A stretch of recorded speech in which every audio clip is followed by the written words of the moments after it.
All right, thanks everybody for checking out this talk. And my name is Dani Caputi, and I am a founding member of Peace Inc., where I've been active for the past year or so, and especially since December, since finishing up my PhD at UC Davis. And so today I'm going to be talking about some technology that we deployed to a festival over Halloween weekend in 2019. And this talk is going to be focused mostly on the data side of things, but we are actually going to be demonstrating this technology in the Art Tech demo by Leo Madrid. So I encourage you all to check that out after you're done watching this, and you can see this all in action. Okay, so if you're watching this talk, I assume you're already somewhat on board and somewhat familiar with this hot button issue in consciousness research of mind-matter interactions. This idea that given intention, consciousness is able to influence physical systems in predictable and meaningful ways. That has been something that has been demonstrable in a number of experiments that have been replicated hundreds of times over the last century. But yet it's still something that does not get a lot of funding in mainstream science. And so the question is why, right? And so when something is not working the way we expect, we kind of have to take a step back, look at the whole problem, and approach it in a new way. And that's exactly what our organization did. And so what we've realized is that researchers seem to have tunnel vision on reproducing independent replications of these small effect sizes that can be readily produced in the lab, such as Ganzfeld, but without really building a working model that integrates these into the greater philosophical problems of consciousness and developing real-world applications with them. And so our approach is to come in through the application side, and we have already demonstrated through some previous work that developing applications seems to really be the key to increasing effect sizes.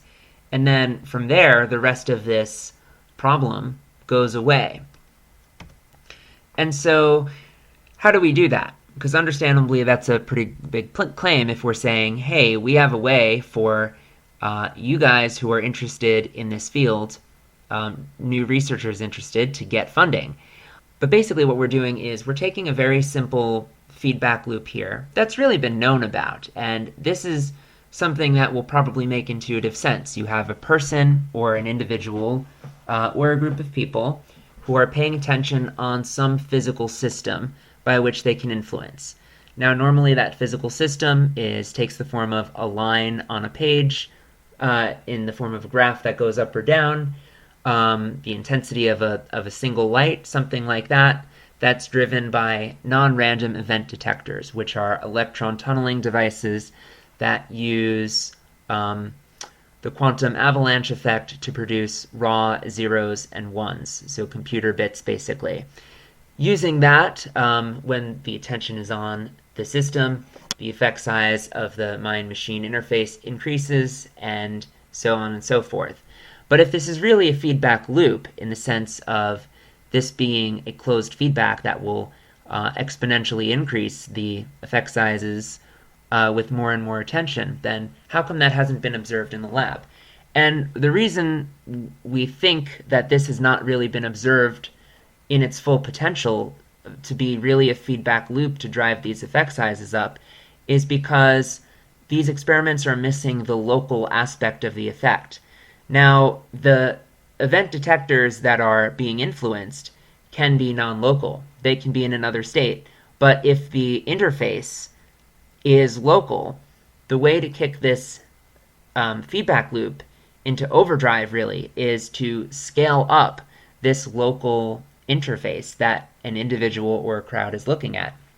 So a single lamp, while it can be very powerful, it is way more powerful when a lot of lamps are used, or extravagant music is played through this, or some application that's meaningful to the user is developed.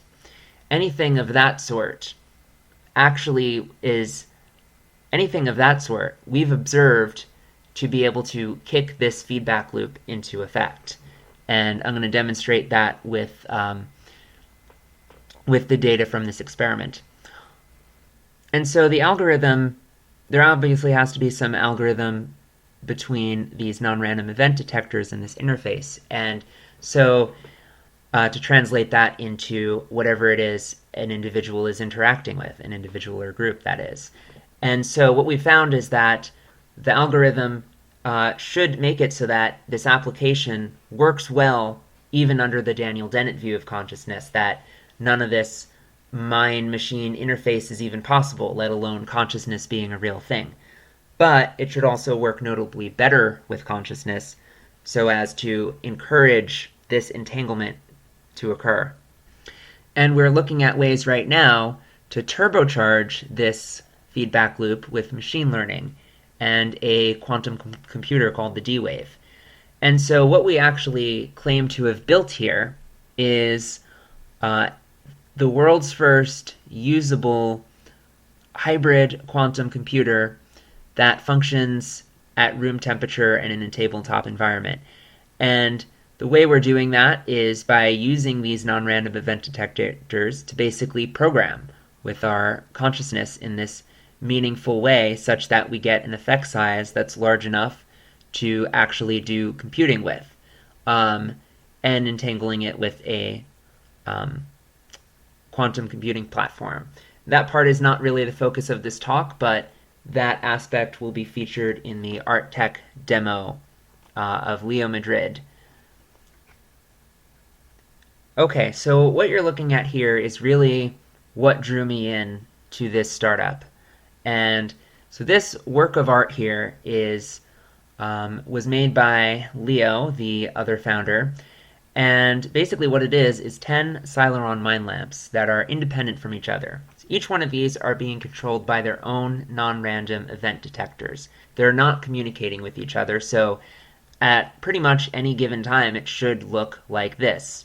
Random colors on each one. However, during a group meditation, this is what it looked like. And so this is kind of the effect size of a mind-machine interaction that just stares at you in the face. And this is really what drew me in. And this is not an unusual result for this type of visual system. We see this typically at least once a day when it's running something of this level of coherence, especially at events and when we're in proximity to it and doing meditation sessions. And so this really indicates to us that we're on the right track with this feedback loop and focusing on the local effect. Okay, so as good as those Celeron mind lamps in a circle are, unfortunately they're not able to record data. And so what we did was we built our own LED screens, which function in a very similar way, and we brought them to the Apparitions Music Festival in Rosarito, Mexico over the Halloween weekend. And now this is a underground festival. It's not like Burning Man or EDC, so attendance is typically under 1,000. This year it was especially low due to what you're looking at right here, which was a photo I took the night before during an evacuation we had to do. So that was fun. But nonetheless, we had enough turnout to let the show go on. And so it consisted of basically 3 different areas, even though this is a small underground festival, 3 different areas where music was playing pretty much 24/7 from various DJs. And in addition to that, so we had our LED panels deployed at the main stage, and we also had a central ballroom where people can come and do brainwave entrainment sessions with sound and headsets in the presence of this lighting that you're looking at, which are also driven by their own non-random event detectors. And so this festival was really consciousness themed in every respect, and we were a centerpiece of this show. Okay, and this is a close-up of the panels that you're looking at. Now, instead of driving them by individual non-random event detectors for each color node, we used a single true RNG device, which can run much, much faster than the Celeron units. And so these were able to drive all of them at once. We were able to split the bit stream such that it worked that way. And we used a measure of autocorrelation in the colors to approximate the aesthetic value. So you can imagine if these colors are more unified with less sharp gradients, that would be more aesthetic to most people. And the color displays change every 3.5 seconds. And we run 1,000 simulations per second to make sure that you're going to be looking at something attention grabbing no matter what, and that helps kick this local feedback loop into effect. And just worth noting is that we have another non-random event detector collecting background data in our meditation room. Okay, so this schematic just gives a more systematic look to the algorithm I just discussed. We have a true RNG selecting a 1 of 8 possible colors for each node. It goes into the vector Moran's eye calculation and runs 1,000 trials and spits out the maximally autocorrelated thing so that it will still look good even without coherence, but it'll look better with coherence. And then we can use chi-square analysis and Fisher's method to get overall p-values. Okay, and so hypotheses to test. The first thing we want to look at is cumulative effects. And so the average Moran's eye value, so this is something I'm going to keep bringing up. Moran's eye, that's basically your autocorrelation coefficient, functions just like any other correlation coefficient, goes between 0 and 1. That tells you how unified the colors are, and we want high values of it optimally.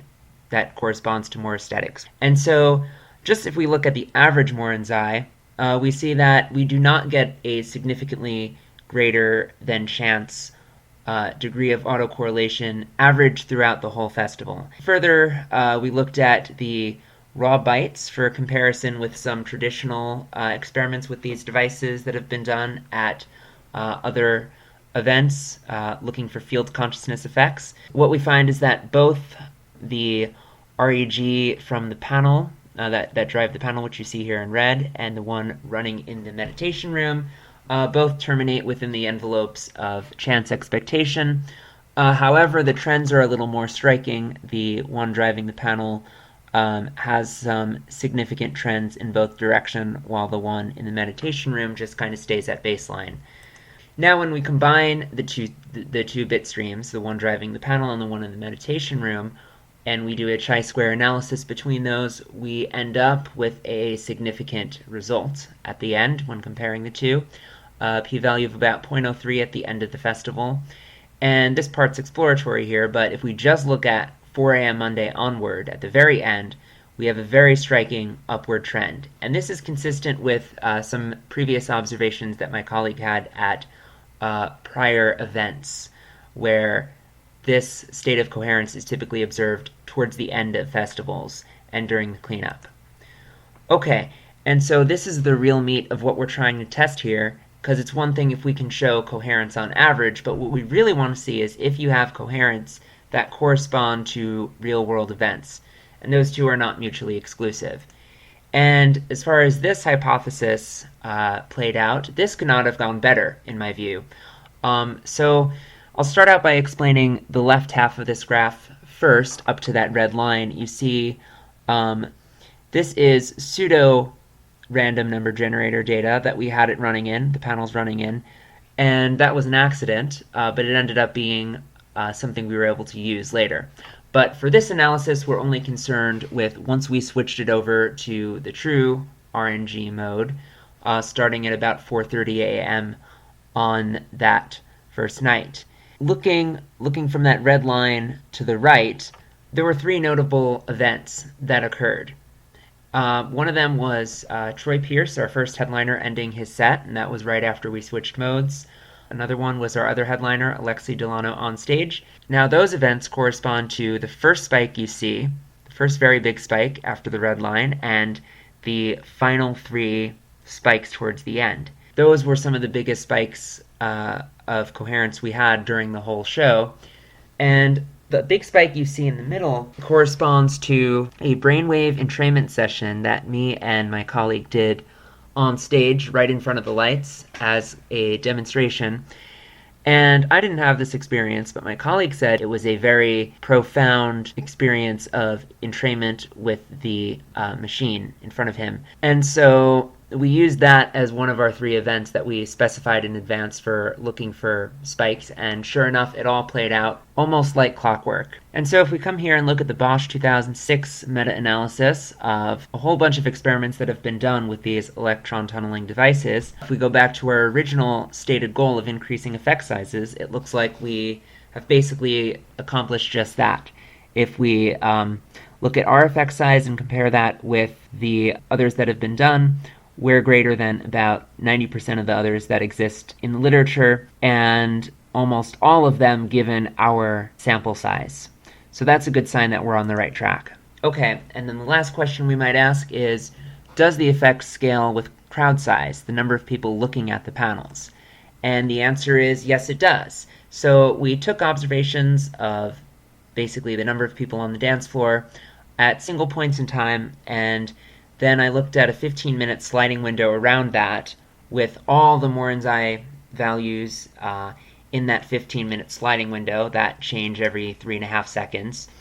And so comparing that to the maximum in that 15-minute distribution, there's a correlation there with a number of people looking at it. If you look at the skewness of that distribution, you get a similar positive trend. If you look at the chi-square comparison between the meditation room non-random event detector and the one driving the panels, you get a similar effect as well. And so I don't know if this is going to extrapolate linearly when we get into huge crowd size numbers, but it was exciting to see this relationship nonetheless with even less than 100 people. And so this part is really exploratory here, but basically what I looked at was not just the maximum and skewness of that 15-minute sliding window Moran's-I distribution, but I looked at the whole distribution. And what we found was that, as we saw before, is that the correlation with crowd size was positive and strong for the maximum, the upper tail of the distribution, but what we didn't expect was that it was also there for almost this entire lower half of the distribution. And so that was surprising in its own way. So it seems like more people looking at the panels did really 2 things. It both increased the maximum aesthetics that it gave, and also increased the minimums that it gave.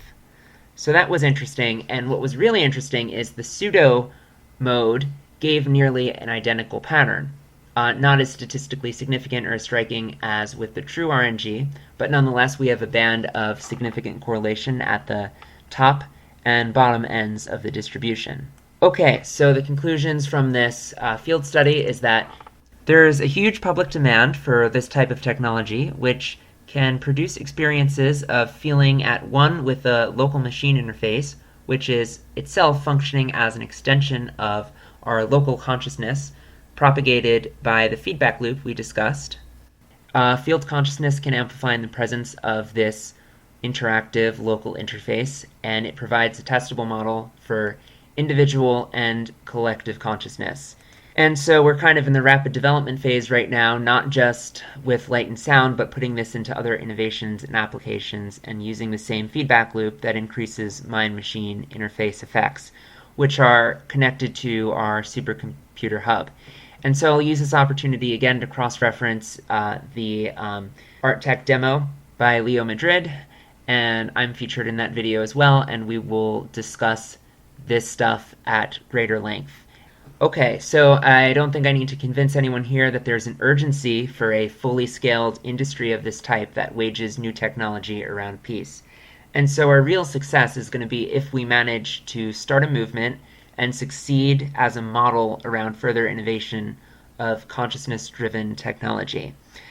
And so this is an open call for anyone to come join us and get involved at any level. This is a multidisciplinary movement, so there is a place for almost anyone in it, regardless of skill sets or talent. And our website is haloai.me, which we also demonstrate in the Art Tech video. And thank you for your attention.